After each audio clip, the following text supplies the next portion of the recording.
Alright, welcome to Old World Gaming.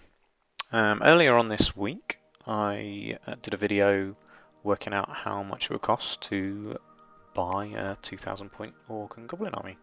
So today, I thought I'd have a go at Bretonnians and see what it costs at the moment to, if you're just starting, or if you either just starting Warhammer or just starting a Bretonnian army, see how much that costs. We'll have a look at 2,000 points because that's what we did with Orcs and Goblins. So let's have a quick look. I mean, it makes sense to go for the core set. I think even factoring in the cost of the book, I think it still works out a lot cheaper. Maybe let's have a quick look actually. So the knights are what? 37.50. You know what? Maybe I should get a calculator up. All right. 37. That's not 50. 37.50. I should definitely just be using the number pad. Never mind. So 37.50 for the knights, plus you get. Yeah, I was gonna say. Pretty sure you get. Do you get a whole box? I'm going to assume briefly that you do, and then we can have a look in a minute. Because I'm going to work out how much the army is. So 47.50 for the archers, and 47.50 for the men at arms. There's 95, so that's these. Then we've got the, what are they called? Pegasus Knights, 37.50 plus 37.50. And the Lord, plus 40 quid. So yeah, so even without factoring in the rulebook, the dice, templates and stuff, you're still saving money by going for the full core set. So that makes that, and everything in there is well worth having in your first 2,000 points. So that seems like a starting point to me. The question is, do you get all of the same amount of models that you get in those individual box sets? Will it show me on here? I don't need to know there. I wonder if it'll tell me. It should definitely should say here. Here we go. 36 men at arms, 24 peasant bowmen. Yeah, that's 2 units of 18. 24. I feel like that might be less than you get in the box of bowmen.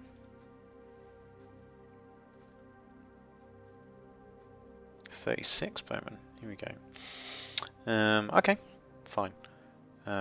So what's that? If you get 4 on a sprue, and you do get 4 on a sprue, 24 is 6 sprues, so 36 is another 2 sprues. No, is that right? No, that's not right. That's 3 sprues, is it? Interesting. Okay, fine. Good to know. Good to know. So, 24 archers, 36 men at arms. My internet is running very slow. Okay. So, I'm just going to mention this now actually. I've hit the threshold on YouTube where you can have members. So if you're interested in supporting the channel and want to become a member and get a whole bunch of perks, that's now available. And the reason I mention that is because the first milestone I really want to hit is to be able to do live streams, and I live in a very rural part of Wales, literally in the middle of nowhere, and so my current internet is shocking, as you just saw how long it took that to load. So the first milestone I want to hit is to be able to be set up enough to be able to do live streams, which includes getting some faster internet connection. So there we go. So if you're interested in supporting the channel and want to become a member, get a bunch of perks and actually help me be able to do live streams, then that would be awesome. I'd really appreciate the help. If you don't want to become a member but haven't subscribed yet, do hit that subscribe button because that also helps as well. Okay, so let's work out how many points we get in here. So new list. We're going to do 2,000 points of Bretonnians. So let's start with the Lord, I guess. It's 2,000 points. So we'll have a Duke. He comes. I'll give him a. We'll assume he's got the basic gear. Interesting that they've only got heavy armor. Can't have full plate. There we go. Royal Pegasus. What is the different? Oh, Barda Pegasus is what the other guys ride.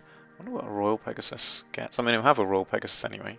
But I'm just interested to know what the differences are. Move 8, let's go for Strength 5, +1 toughness, +1 wound. I would guess a normal Pegasus only gives you +1 wound. Armor Bane, Royal Pegasus only. Oh, I see. Just in case you thought that was the guy, got it. Stomp attacks as well. Okay, it's probably stomp attacks and toughness. That's my guess. Let's have a look. Barded Pegasus doesn't give you the toughness, is not as strong or as fast. Oh, I didn't check the attacks actually. And yes, doesn't get stomp attacks and the armor piercing. How many attacks? So 2 attacks for Barda Pegasus. Does a Royal Pegasus get 3 attacks? Does get 3 attacks. Yeah, okay, so there we are. But he was never not going to get a Royal Pegasus anyway. That's not how you spell hippogriff. There we are. If the guy who makes Old World Builder, if you're watching, which I doubt, but if you are, hippogriff spelled wrong. Okay, magic items. Now I feel like it would be rude not to give a Bretonnian the dragon slaying sword, because I mean that's what Bretonnians do, right? Anyway, that's my opinion on that.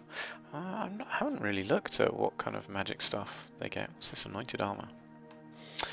Models with the Grail Vow, whose troop type is infantry or cavalry only. He counts as cavalry, I guess. Yeah, he does count as cavalry, because he's monstrous cavalry on that. The Anointed armor is a suit of heavy armor. In addition, as long as the wearer has the blessing of the lady, they're immune to killing blow. That is tasty.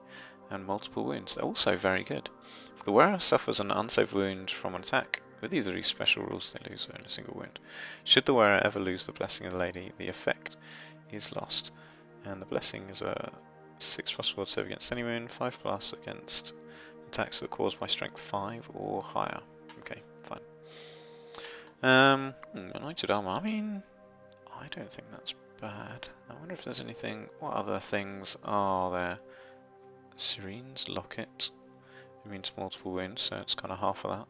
The Grail pendant. Single use loses their last wound on a roll of a 2+. The wound is not lost. That is very good. Also, as that's basically a bonus wound, right? I think we'll give him the Anointed armor. There we go. Cool. Charm. Can he afford it? What does a Charm Shield do? Once per game gives its bearer a 5+ ward save against a single wound. Once this ward save has been used, the Charm Shield is considered to be an ordinary non-magical shield. I mean, I don't hate that. And the Gauntlet of the Duel cannot be refused. I mean, no one. People very rarely refuse a duel, and you certainly wouldn't against I mean, that's the kind of thing you want to give to a champion, maybe. I mean, I don't know who refuses a duel. I don't think I've ever refused a duel or a challenge. Okay, yeah, you can have the Charmed Shield. Why not? So it doesn't need that shield. How much was it? 5 points. Only a little bit more than that one. Okay, great. So we've got our Duke. Primary. The main thing is the dragon slaying sword, but that anointed armor is pretty good. Oh, you can have a virtue. I do not know what any of these virtues do. I've not read them. This could take extra attacks, D3 and hatred all enemies. Wow. Does he have a point limit on these virtues? I am looking in the book that's right next to me. Bear with me a few seconds whilst I find out if there's a points limit, because it doesn't say so here. I mean, there can't be. If he's the hardest person you can get is a duke, right? So if anyone can afford it, it's him. But just says may take a single knightly virtue. Cool. And it doesn't come out of your magic items total that I can see. I guess I should quickly look at the virtues. Where are the virtues? Are they before or after the magic items? They are before. Some models may be given a knightly virtue. Each virtue may only be chosen once per army. And it doesn't seem like there's any points limit on anything. Do the other characters get points limit? He's having the virtue of knightly temper because who doesn't want an extra D3 attacks and hatred? That's awesome. So I'm giving him that. I can't even bother to read what all the other stuff does because that sounds great. I thought he cost 600 points for a second then. I remember doing the same thing when I made the Orc and Goblin army. Right, okay, so that's our Duke, and he is awesome. Okay, so we have got Knights of the Realm, but you get units of 6. I'll keep them in their units. I probably can't be bothered to give them magic, except maybe that Gauntlet of the Duel. I think they're probably fine as they are. 6 Knights of the Realm, and we shall do that again. And yeah, Mounted Knights of the Realm. I did take Mounted, didn't I? Yep. 6 Knights of the Realm. Boom, boom, boom. And then we've got Peasant Bowmen. We had 24, didn't we? I could take them as 2 units of 10. I mean, I was going to say I don't know if I'd give them the characters command, but actually they are pretty good with the command because it's the defensive stakes that make them excellent. So I will. Can they not have the what's his face? The monk boy. I'm just looking in the book again. Looking in the book.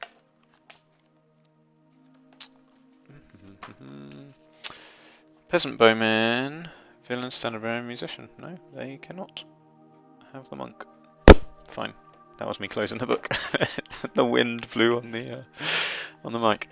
Okay, they probably don't need light armor, but I do like the defensive stakes. Does that just give them flaming attacks? Yeah, very rare that flaming attacks can be useful. Skirmishing is cool, but obviously I can't imagine that you can have defensive stakes and skirmishers. Alright, fine, I'm happy with that. Does he get a better ballistic skill? It doesn't say here, it says up here. He does get a better ballistic skill. That is good. We like him. Okay. Fine. Yep. Approved. Okay, men-at-arms. 36. I would keep them in 1 unit. Because, I mean, I'd want a unit of 30, I think. Why did I click so high? Yeah, I'd want 30, and you can't do anything with the remaining 6 unless you give them bows. Could you give them bows? Stick them in the bowman units? I don't know if I'd want that anyway. Alright, yeah, here we go. Now, these guys, yes, he does want the Blessed Triptych. So the Blessed Triptych gives them stubborn, which means basically your men-at-arms are a road block. You walk them forwards, march them forwards, right into the middle, or against some gribbly unit of your opponent, and they take the charge and then just hold basically the first turn, and then you countercharge in with your knights and smoosh whatever it was that you'd decided you wanted to charge against. So that's basically the move with these guys, is to go in and just take that hit. And they've got shield wall as well, so they can turn it from a fallback in good order to give ground. So they can just like really take that hit and just basically not be moved. So yeah, very good. They've got hordes, so they'll increase their leadership from 6, 7, 8, 9, because they've got warband. So it's warband that increases the leadership. It's horde that gives them an additional. They can have 3 ranks basically with horde, and warband gives you +1 to their leadership for each rank. So that's very good. And because they're peasantry, is it? Peasantry. They can use the leadership. No, it's levies. That means they can't use leadership normally. So they can't use the general's leadership. Inspiring presence or hold your ground on battle standard. Yeah. So, but they're leadership 9 with warband, so that's excellent. So there we go. Can the champion take a vow or anything? No, it's a shame. Okay, great, very good. Now I'm very happy with. Yeah, just the stuff that you get in the box is very, very good. Plus, you also get Pegasus Knights. So it's only 3. That might be the other thing. Might be one of the things we'll get is another unit of Pegasus Knights. But they can fly around with the Duke. That's a hard unit. Very hard unit. I like it. Pegasus Knights have got good stats. He says slowly waiting for his internet to catch up. There we go. So what's Furious Charge? Here we go. +1 attack, as long as you moved 3 inches. So it looks like they've only got 1 attack, but on the charge, which is going to be most of the time, they will get an additional attack. So yeah, so that's very good. That's what makes them particularly good. Strength 4, they've got lances, so there'll be strength 6 on the charge. And they'll have 2 attacks on the charge plus the 2 from the Pegasus, also strength 4. So yeah, they're doing a decent amount of damage. Plus they are flying around and going wherever you want them to go. So yeah, I approve. Blessing, counter charge, disperse formation. I'm not sure what disperse formation is. Oh, yeah, they've got first charge as well. Yeah, disrupting the unit. That's very good. The unit's first charge. If this unit's first charge of the game is successful, the target becomes disrupted. That is so good. It doesn't. Oh yeah, disrupted unit can't claim rank bonuses, which is very good. So you can even charge in the front and do it, which is excellent. Whereas normally you have to be in the flank or rear. So yeah, approved. Yeah, they're really good. I do love a good Pegasus Knight. That tells you all the things down here as well. They can have lance formation. I mean, would you use them in lance formation? I don't know. I don't think I would. I'd much prefer to use them in skirmish. What's the benefit of lance formation? Like, don't know. I don't think. Yeah, I don't think there's anything. I can't think of a reason to use them in lance formation. I'd much prefer them to fly around in skirmish formation, to be honest. Okay, cool. So, Pegasus Knights. Excellent. Okay, how many points are we on? 1000. Okay, yes, because that box essentially is a 1250 point box, is the intention. So, yeah, that makes sense. Okay, so, right, what do we want in the army to supplement it? First thing I would probably go for is I would like some magic. So, I would get these guys, or gals, as the case may be. So, let's have a couple of prophetesses. You know what, I should make my notes of the army. Here we go. Here's the Orc and Goblin army. I actually have no idea how to make a new note. What happens if I push this button? Links and stuff. I don't know how to make a new note. What does it say up here? New note. No, alright, I'm just gonna... I don't need this lot anymore because it's all on a video. So there we go. Now 2,000 points.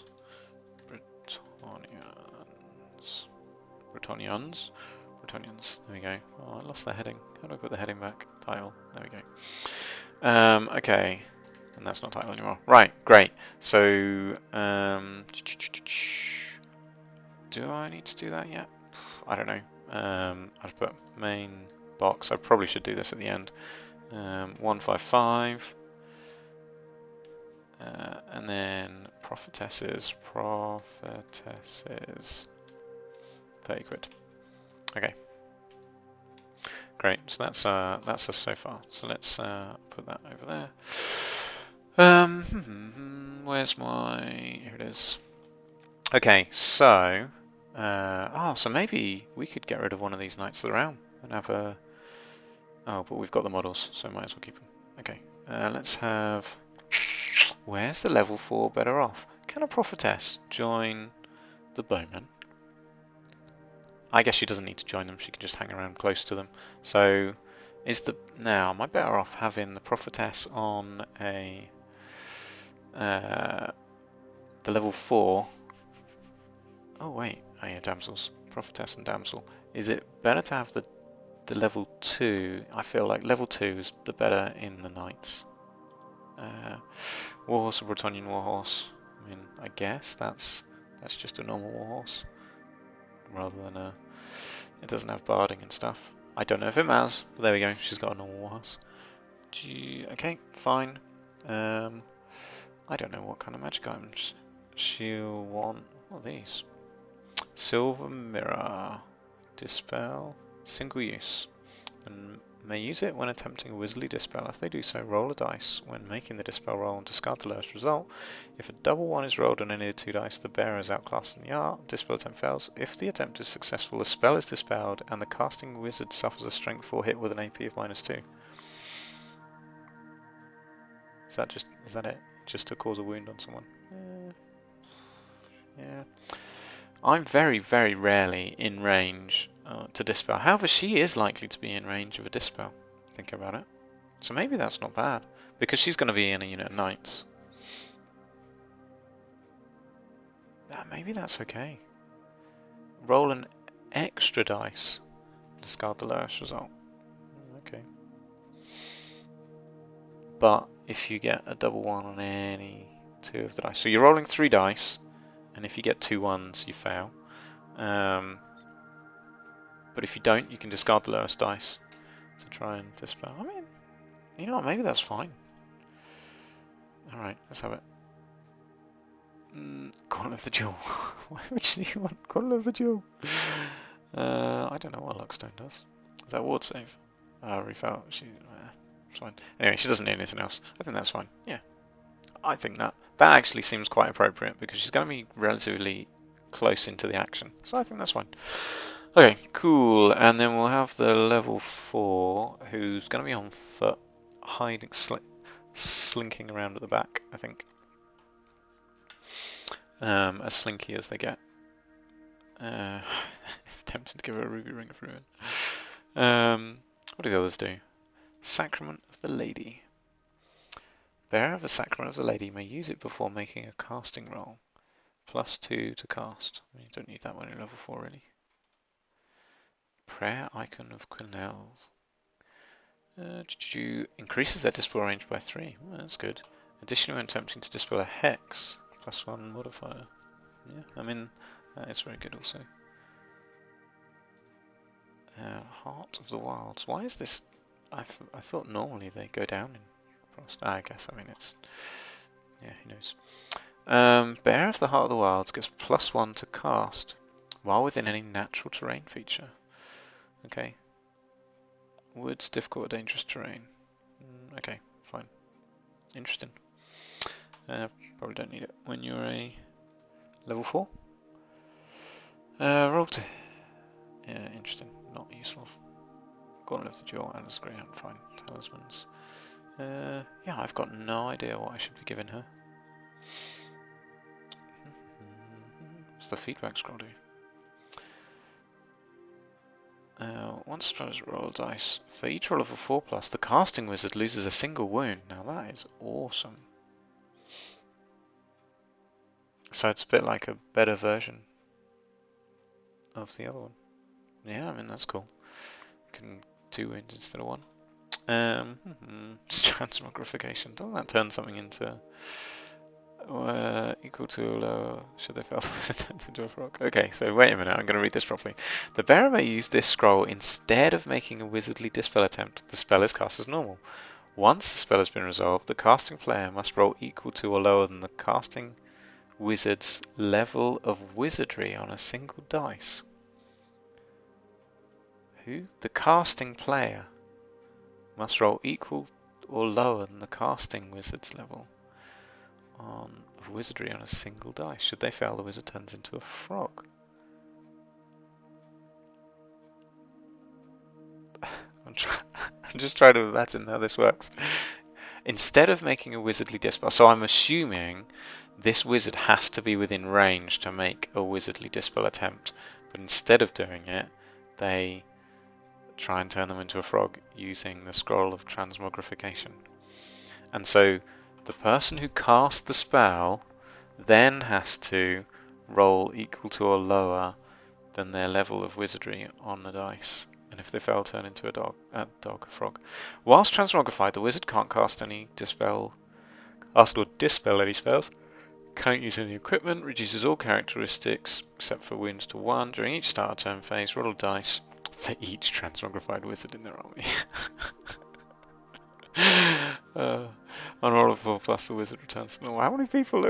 How many wizards are really? How many people are going to take skulls of transmogrification and turn people into wizards?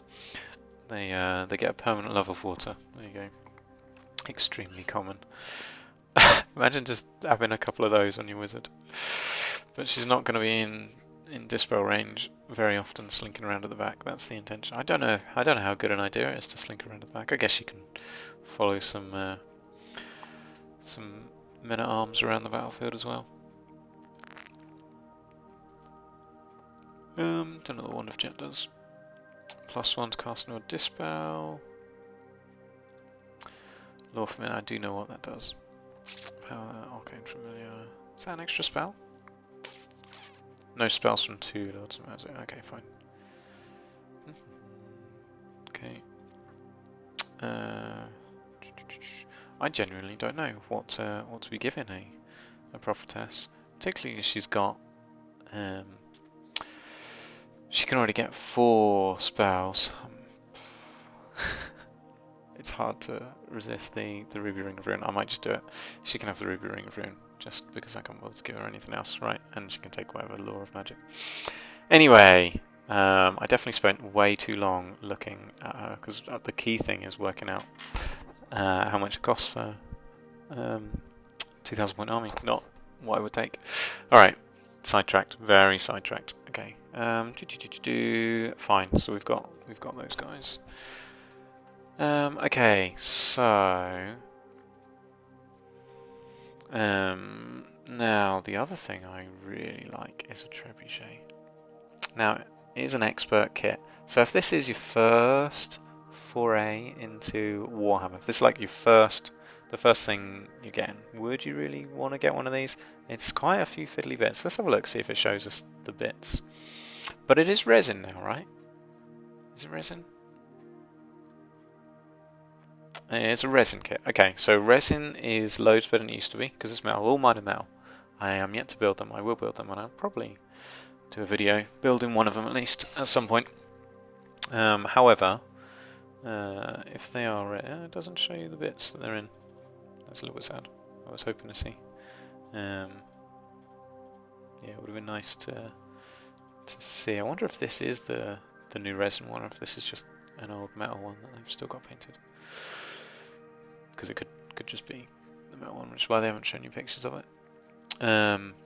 Yeah, so the metal one is very fiddly because it's got all of these bits, and yeah, I don't know how much easier the resin one is going to be to put together. So there is like a separate bit, and that's a separate bit, and there's a whole load of bits basically in the metal one anyway. But resin's just loads easier to work with than metal, so yeah, I feel like, I would want one in an army, so let's put one in the army. Let's do it. It's 50 quid though. Okay, so trebuchet. You can't not have a trebuchet. I mean, they just look so cool. Trebuchets are awesome. Okay. Trebuchet. Rare units. Trebuchet. Boom. Okay, there we go. Job done. Right, so we are. We've got 300 points left. I would quite like another unit of Pegasus Knights. Because Pegasus Knights are very cool. I mean, these guys look awesome as well.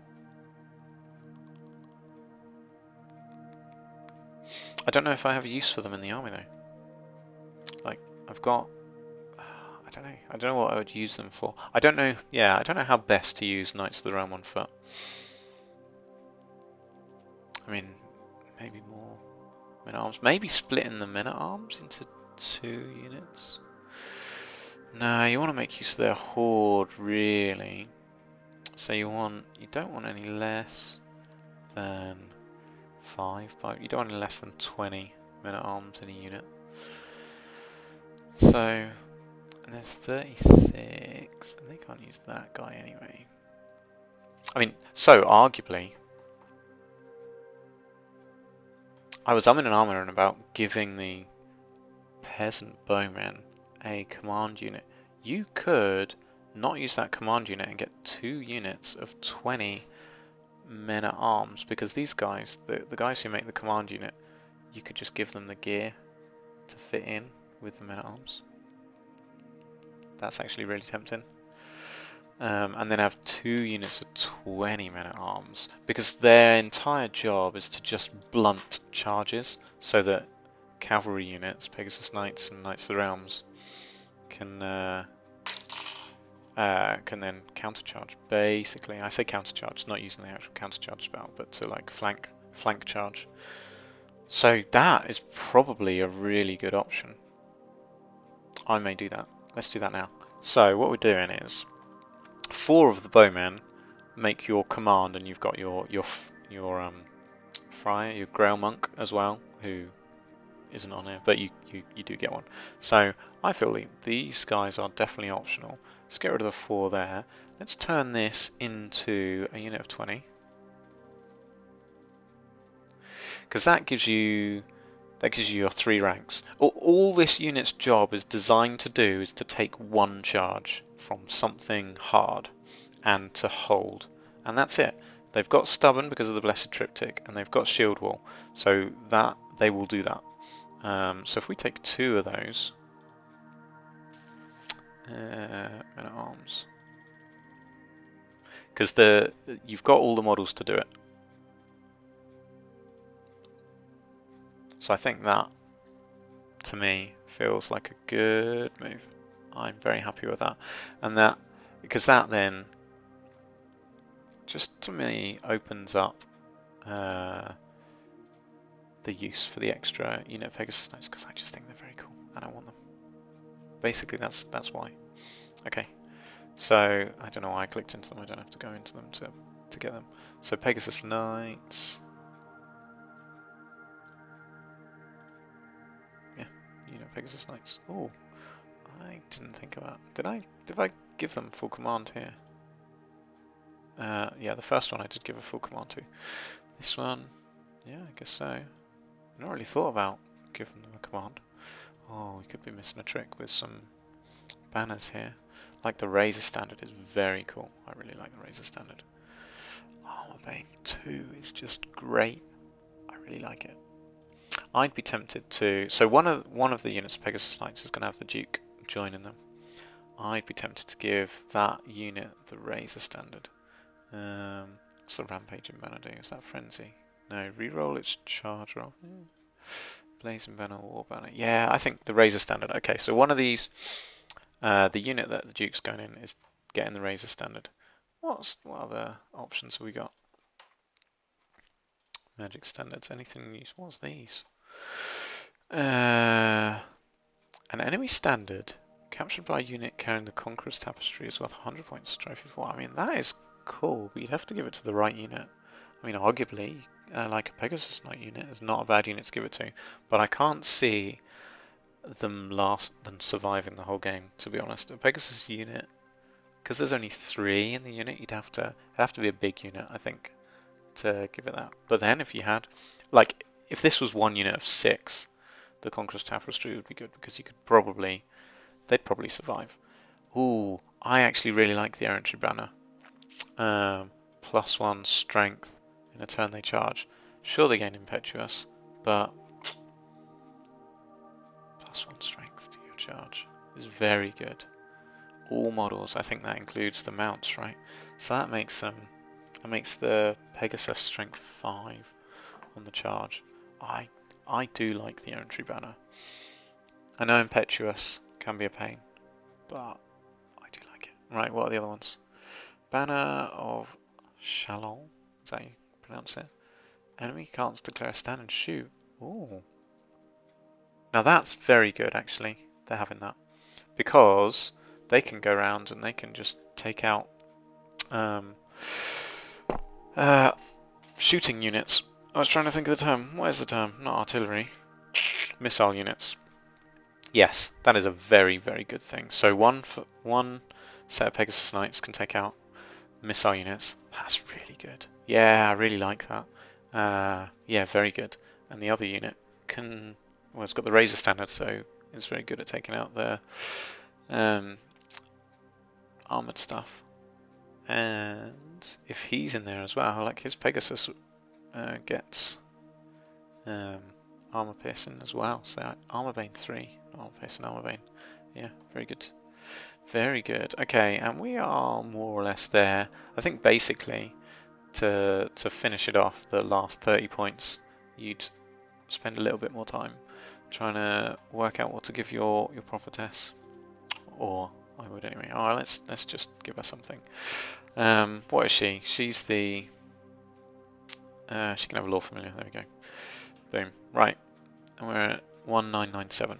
Okay, so I think it's just Pegasus Knights we didn't put on here.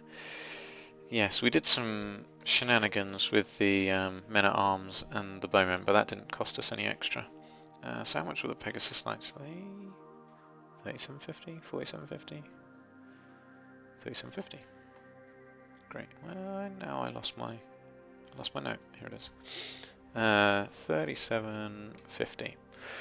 Cool. All right. So that main box, I've called it the main box, but that gives you 6 knights. 6. Oh, that's not. What happened there? 6 knights. 6 knights. 3 Pegasus Knights. 20 archers. 40 men at arms. On the Duke. Duke on Pegasus. Okay, so alright, let's quickly get my calculator back up. So that was, what even was that? Oh, that was working out how much everything cost. Okay, in the box. So 155 plus 30 plus 50 plus 37.50 equals 272 quid. That's very good. That's so the orcs was what, 320? Yeah, very good. Very good indeed. So this is like 50 quid cheaper to get a 2,000 point army of Bretonnians than it is to get a 2,000 point army of orcs. So very good. And I mean, there's the if you get from a third party, you get an extra, like some roughly 20% off. Now, actually, you won't for the trebuchet because that's online only, and these. So at least I assume, yeah, online only. I think that means that independent stockists don't carry them, but everything else they can. That's a guess, but I mean you're still looking like 15 on average, 15% you can get off of that. So 10% off would be 27 quid. 15% is what, 45 quid at a guess. So you could probably get it for like £230.